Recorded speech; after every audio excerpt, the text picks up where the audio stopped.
जंग किसी और की और मार सब झेल झेल रहे हैं। ईरान और अमेरिका के बीच सैन्य तनाव और टकराव अब केवल दो देशों की या तीन देशों की लड़ाई नहीं बची है। ये कैसे संघर्ष में तब्दील हो चुका है, जिसकी गूंज जो है वो सीमाओं से परे और बहुत दूर तक सुनाई दे रही है। मित्रों नमस्कार, दोपहर मेट्रो डिजिटल टीवी के लिए मैं हूँ राजेश सिरोठिया। आज हम अपने वार एनालिसिस पे करेंगे कि ईरान के खिलाफ अमेरिका और इजराइल के द्वारा छेड़ी गई जंग का कौन से देश कितना खामियाजा भुगत रहे हैं, कौन लहूलुहान हो रहा है, कौन अपने आप को बर्बाद कर चुका है, कौन तबाही की कगार पर है और कौन आगे तबाह होने जा रहा है। तो मित्रों, हम इस बात को बहुत विस्तार से आपके सामने रखेंगे। और कहते हैं ना कि जब जंग की लपटें उठती हैं तो वो सिर्फ दुश्मन को ही नहीं जलाती, वो उनको भी झुलसाती हैं जिनका इस जंग से कहीं दूर दूर तक कोई लेना देना नहीं है।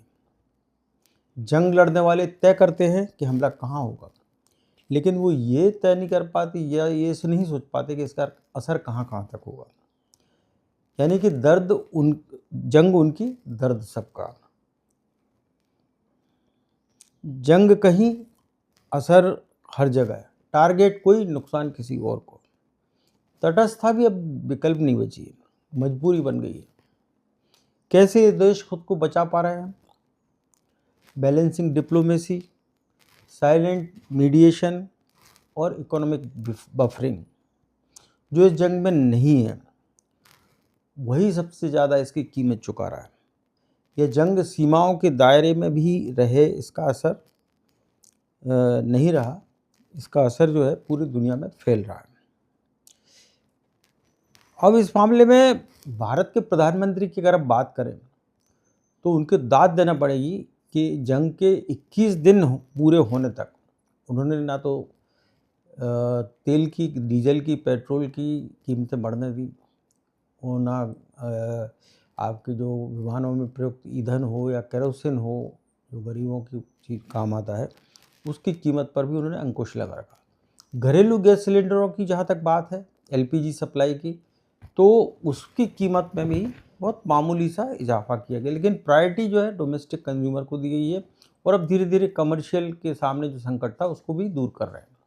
भारत ने अपने 27 देशों से जो तेल का आयात करता था, जिसके बाय प्रोडक्ट के रूप में गैस भी आती है और डीजल पेट्रोल के साथ में सारे इवन बिटुमिन डामर जो सड़क बनाने में यूज़ होता है और बहुत सारे बाय प्रोडक्ट निकलते हैं, तो वो सब उसने अपनी रिफाइनरियों को तेज कर दिया। 27 देशों से जो पहले आयात करता था उसको 40 देशों में फैला दिया ताकि आपूर्ति बनी रहे। रशिया के साथ जो है उसका संबंध जो था तेल खरीदी का, अब उसको उसने और बढ़ा दिया है, क्योंकि क्रूड ऑयल के अंतर्राष्ट्रीय दामों में खासकर तो खाड़ी के देशों जिस तरह से लहूलुहान हुए हैं, तो उनकी जो कीमतें बढ़ी हैं वो $120 के आसपास तक पहुंच रही हैं। तो ऐसी स्थिति में भारत ने एक रणनीति बना रखी कि $150 तक अगर क्रूड ऑयल का दाम जाता है तब भी वो अपने उसका भार जो है अपने उपभोक्ताओं पर नहीं डालेगी। तो ये रणनीति वाकई में आप विपक्षी कुछ भी कहते रहें और गैस सिलेंडर लेके और स्मृति ईरानी का पुराना चित्र दिखा के या उसकी गैस सिलेंडरों की अर्थी निकाल के या कोयले का प्रदर्शन करके, ऐसी नुमाइश करके, ये भद्दे भोंडे प्रदर्शन भले ही करते रहें, लेकिन जहाँ तक उपभोक्ताओं को असली राहत पहुँचाने की बात है तो उसमें इन सब विपक्ष की चीज़ों से परे मोदी अपना काम कर रहे जा रहे हैं। दुनिया के, मैं आपको अभी गिनाता हूँ कि किस देश पर कितना असर पड़ा और उन्होंने अपनी जो खजाने पर पड़ने वाले बोझ को किस तरह से ट्रांसफ़र किया अपने उपभोक्ताओं पर। तेल की कीमतों के बारे में ज़रा नज़र डाल लेते हैं। लाओस सबसे ऊपर है, एक छोटा सा देश है, लेकिन 32.99% उन्होंने ऑयल की कीमतें बढ़ाई हैं, यानी पेट्रोल डीजल जो है 32.99% बढ़ गया। ऑस्ट्रेलिया अभी पीछे नहीं है, जो कि बहुत आबादी के लिहाज से बड़ा देश नहीं है, लेकिन उसने भी अपनी इकोनॉमी, सरकार की इकोनॉमी का ख्याल रखते हुए वहाँ के नागरिकों पर 32.43% का बोझ डाला है। यानी आप समझिए कि इस युद्ध की मार देशों पे जो पड़ रही थी, ये कुछ देश ऐसे हैं जिनने उसका ट्रांसफ़र कर दिया अब आम उपभोक्ताओं की जेब पर। यानी जेब किसकी जंग कौन लड़ रहा है और जेब किसकी कट रही है, आप आसानी से समझ सकते हैं। इसके बाद तीसरा नंबर आता है वियतनाम का, जिसने 32.1% जो है अपना तेल की कीमतें बढ़ाई हैं। पाकिस्तान, जो कि आज स्थिति ये है कि वो उसके खजाने की कि वो तेल खरीदने के भी हालात में नहीं है। ग्रे लिस्ट में डाले जाने के बाद अमेरिका के, वो जो है उसकी जो IMF से मिलने वाले लोन की जो अगली किश्त है वो रुक गई है। लेकिन फिर भी पाकिस्तान ने 25% तेल की कीमतें बढ़ा के सारा ठीकरा वहाँ के पहले से ही महंगाई का बोझ झेल रहे पाकिस्तानी नागरिकों पर डाल दिया है।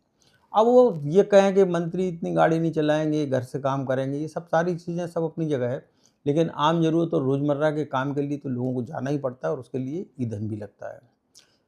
यहाँ मोदी फिर आपको मैं फैक्टर की बात करेंगे कि भारत में एक नैरेटिव क्रिएट किया गया किल्लत का कि गैस की कीमतें बढ़ जाएंगी, तो लोगों ने जो है मुनाफाखोरी, जमाखोरी करना शुरू कर दिया। लेकिन बड़ा अभियान चलाया गया, बहुत सारा ऑनलाइन डिजिटलाइज सिस्टम किया गया कि बुकिंग कैसे होगी, कब होगी, कितने दिन में होगी, कब मिलेगी। वो स्मूथ होता जा रहा है और अब गैस की किल्लत नहीं है। अब आप कोई और कुछ भी कहता रहे। इसी तरह जो है तेल की कीमतें बढ़ने के नाम पर किसानों ने जो भी रबी की फसल की कटाई होने वाली है, उसके लिए बहुत मात्रा में डीजल लगता है, तो उन्हें लाखों लीटर जो है डीजल खरीद लिया। एक किसान ने 2-2 लाख से 1-1 लाख से 5-5 लाख तक के डीजल स्टोरेज करके रख लिया। तो ये भारत सरकार बार बार बोल रही है कि पैनिक होने की ज़रूरत नहीं है, हम आपके साथ हैं। इस सब के बाद, इस जमाखोरी के बाद भी अगर तेल की कीमतें नहीं बढ़ रही, तो इसके लिए भारत सरकार और केंद्रीय पेट्रोलियम मंत्री और प्राकृतिक गैस मंत्री हरदीप पुरी को भी इसका श्रेय जाता है, जो बिल्कुल हर पल की मॉनिटरिंग कर रहे हैं। मोदी जो है वो भी खुद मॉनिटरिंग कर रहे हैं। अब आप बात करते हैं कुछ और देशों की। अमेरिका, जिसने इस जंग की शुरुआत की, उसने इस जंग से दूसरों को ही नहीं झुलसाया, बल्कि खुद उसके अपने नागरिक भी झुलसे हैं। और अमेरिका में 23.56% की पेट्रोल डीजल में बढ़ोतरी हुई, या गैस जिसको कहते हैं उसमें बढ़ोतरी हुई है। कंबोडिया छोटा सा देश है, लेकिन उसने भी 19.37% का बोझ अपने नागरिकों पर डाला है।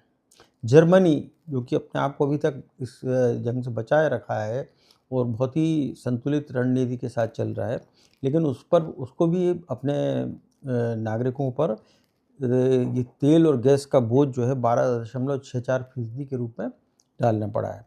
Lebanon 11.76%, China 10.37%। चाइना बहुत बड़ा ऊर्जा का उत्पादक, सबसे ज़्यादा खपत भी वहाँ है और वो बहुत तेल खरीद रहा है। इसके बावजूद भी जो है वो उसका जो भार जो है अपने सरकार के खजाने पर वहन करने के लिए तैयार नहीं है। 10.37% उसने तेल के दाम बढ़ा चुके हैं। फ्रांस ने भी, जो कि बहुत संतुलित रणनीति पर चल रहा है, 9.80% बढ़ाया। तुर्की 7.6 और खुद संयुक्त अरब अमीरात, यानी कि संयुक्त अमीरात की बात करें तो उसने भी जो है, जहां बहुत सस्ता डीजल तेल मिलता था, 7.14% रेट बढ़ाया। अब यहाँ पर अगर बात करें तो आज हालात ये हो गए कि अमेरिका में जो है भारत से ज़्यादा कीमत पर डीजल और पेट्रोल मिल रहा है। अब खैर चलिए, ये चलते रहेंगे। ये जो आंकड़े हमने आपके सामने पेश किए, ये 19 मार्च की स्थिति के हिसाब से हैं। अब हम बात करेंगे इसका कि नाटो देशों ने क्यों अमेरिका से सीधे हस्तक्षेप से दूरी बनाई रही। क्योंकि नाटो देश जो है यूक्रेन के युद्ध में अमेरिका के कहने पर, या अमेरिका की मदद से, या अमेरिका की मदद के बगैर भी, इस बदले में कि अमेरिका उनकी सुरक्षा देता है, वो यूक्रेन को सामग्री देके वैसे ही लहूलुहान था। ख़ासतौर से उसकी जो गैस सप्लाई रूस से बाधित हुई, उससे उसको बहुत ज़्यादा नुकसान हुआ है और इसलिए वो जो है वो अब आगे अमेरिका की जिदों के, ट्रंप की जिद के पचड़े में नहीं पड़ना चाहता। यह कूटनीतिक सावधानी नहीं है, बल्कि एक गहरा राजनीतिक जो है आकलन कहा जा सकता है, रणनीतिक आकलन कहा जाता है। क्योंकि इस जंग का विस्तार उन्हें पता है कि ये बड़े वैश्विक संकट में बदल सकता है। जहाँ तक न्यूट्रलिटी की बात करें तो ये कोई अब आदर्श स्थिति नहीं बल्कि मजबूरी वाली बात है। देश समझ चुके हैं कि, यानी मैं कहना चाह रहा हूँ कि भारत सहित बाकी जो यूरोपियन नाटो की कंट्री हैं, अगर वो या जापान, ऑस्ट्रेलिया अगर साथ नहीं दे रहे हैं अमेरिका का, तो वो जो है वो मजबूरी उनके लिए बन चुकी है, क्योंकि अगर वो कुछ भी कदम उठाएंगे तो उनके खजाने पर और बोझ पड़ेगा, जिसका अंततः जो पहले से ही तेल की कीमतें बढ़ने से वो डाल चुके हैं आम नागरिकों पर, वो और बढ़ेगा। तो आपूर्ति में जो बाधा आ रही है, वो भी सारी चीज़ें, श्रृंखलाएँ, जो सप्लाई चेन टूट रही है, वो भी एक बड़ी आर्थिक अस्थिरता को बढ़ा रहा है। तो ये कड़वी सच्चाई यही है मित्रों, युद्ध का जो नया स्वरूप कुछ भी हो, लेकिन युद्ध केवल एक युद्ध क्षेत्र तक सीमित नहीं होता है, उसकी लपटें आसपास के नहीं पूरी दुनिया के देशों को झुलसाती हैं, जो कि आज हमें देखने को मिल जाता है। अब उठाए कि ये महत्वपूर्ण हो जाता है कि अगर जंग उनकी है और मार सब झेल रहे हैं, तो जीत किसकी है? कोई जीत के भी हार रहा है, कोई हार कर भी जीत रहा है। और ट्रंप की अगर हम बात करें तो वो चल पड़े हैं हीरो से जीरो की ओर, क्योंकि ट्रंप ने अभी हाल ही में अमेरिकी सीनेट से जो यूएस व्हाइट हाउस ने जो प्रस्ताव तैयार किया है, वो 17 लाख करोड़ डॉलर, करीब 200 अरब डॉलर जो है, 17 करोड़ लाख रुपए, यानी कि करीब 200 अरब डॉलर की मांग का प्रस्ताव किया है कि अगर इस युद्ध को जारी रखना है तो इतना पैसा कहाँ से दें। अब ये समस्या है कि अगर अभी अमेरिकी राष्ट्रपति ने इस पर साइन नहीं किए, लेकिन वो जब भी करेंगे तो वो संसद जो है, सीनेट है, वहाँ की कांग्रेस है, जो यूएस कांग्रेस, वो उसको इसकी इजाज़त देगी या नहीं देगी, क्योंकि डेमोक्रेट तो बिल्कुल खार खाए बैठे हैं। रिपब्लिकन्स भी जो है वो जो अपने आंतरिक खर्चे बढ़ाने के लिए, बजट में वृद्धि के लिए तैयार है, लेकिन वो इस युद्ध के लिए जो इस तरह की रणनीतिक चूक के मामले सामने आ रहे हैं, जिन पर हम आगे फिर कभी किसी एपिसोड में चर्चा करेंगे, तो वो सब देखते हुए रिपब्लिकन्स में भी अंदर विरोध ना हो, ऐसा हो नहीं सकता, क्योंकि हाल में जो उनके अमेरिकी तंत्र है, ट्रंप का सरकारी तंत्र है, वो जो खुफिया तंत्र है, वो भी धीरे धीरे से पर्दे के पीछे से ही कहीं जो है आपको इस बात का इशारा कर रहा है कि वो जो है कहीं ना कहीं युद्ध लड़ने में जंग गड़बड़ हो गया है। तो अब कतर जैसा देश जो है, उसकी तो और ख़राब स्थिति, खासतौर यमन की भी यही हालत है। कतर और अमन ये दोस्त थे जो मध्यस्थता की कोशिश कर रहे थे कि जंग हो ही नहीं, लेकिन इजराइल ने जो फारस की खाड़ी में जो दक्षिणी बुशहर शहर में जो हमला करके कतर को वहाँ भी नुकसान पहुँचाया, और जो पेट्रोकेमिकल कॉम्प्लेक्स है कतर का जो है अल सवान में, उस पर भी उसने अटैक कर दिया, तो वो उसको दोहरी मार झेलना पड़ रही। तो बहुत खाड़ी देशों के गणित जो है, संकुलन बड़े ही उसमें पड़ गए, और ख़ास तौर पर जब वहाँ रमज़ान का महीना चल रहा है, ये मुस्लिम देश जो है आपस में इस तरह से लड़ रहे हैं, ये किस तरह से वो चीज़ है। तो कुल मिलाकर उन देशों के लिए वाकई दाद देना चाहिए, उन्होंने जबकि इस युद्ध की आँच से, भारत सहित ऐसे कई देश हैं जिन्होंने युद्ध की आँच से अपने आप को बचा के रखा है। मित्रों, इस वीडियो में बात अभी यहीं तक, चर्चा करेंगे आगे और भी पहलुओं पर, आपके दिलचस्प पहलुओं के साथ में आपकी बात करेंगे, ऐसे पहलुओं पर करेंगे जिनकी की अभी तक चीज़ें सामने नहीं आई हैं या पब्लिक को डोमेन में नहीं है। फिलहाल आपको ये वीडियो कैसा लगा हो, इसे अपनी राय दें, इसको लाइक करें, शेयर करें, सब्सक्राइब करें।